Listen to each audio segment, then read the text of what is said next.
ফজরের নামাজের গুরুত্ব। জানেন কাকিমা, আমার সাথে যে সাইলা নামের মেয়েটা পড়ে, ও সব নামাজই আদায় করে, শুধু ফজরের নামাজটা পড়ে না। আমি যখন জিজ্ঞেস করলাম কেন, আমাকে বলে সে নাকি ঘুম থেকেই উঠতে পারে না। এটা তো খুবই খারাপ কথা। জি কাকিমা। ফাতিমা, চলো আজকে আমরা ফজরের সালাত কতটা গুরুত্বপূর্ণ সেটা নিয়ে আলোচনা করি। ঠিক আছে।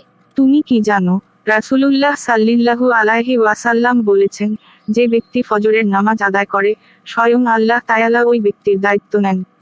সহিহ মুসলিম তিরমিজি 2184। আরও বলেছেন, ফজর ও ঈশার নামাজের কি ফজিলত তা যদি জানতো, তাহলে হামাগুড়ি দিয়ে হলেও তারা নামাজে উপস্থিত হতো। এই নামাজ এতটাই ফজিলতপূর্ণ। শুধু তাই নয়, ফজরের নামাজ আদায়ের ফলে ব্যক্তির মন ফুরফুরে ও প্রফুল্ল হয়ে যায়। সহিহ বুখারী, সহিহ মুসলিম, এই হাদিসগুলো থেকে বুঝতে পারি এই নামাজ কতটা গুরুত্বপূর্ণ। ঠিক বলেছেন কাকিমা। আমি নিজেও সকালে উঠে নামাজ আদায় করব এবং সাইলা সহ সবাইকে এই নামাজের গুরুত্ব সম্পর্কে জানাবো। আমি তোমার থেকে এমনটাই আশা করি ফাতিমা। আমি জানি তুমি অনেক ভালো। ধন্যবাদ কাকিমা। ভিডিওটি ভালো লাগলে চ্যানেলটি সাবস্ক্রাইব করুন। ধন্যবাদ।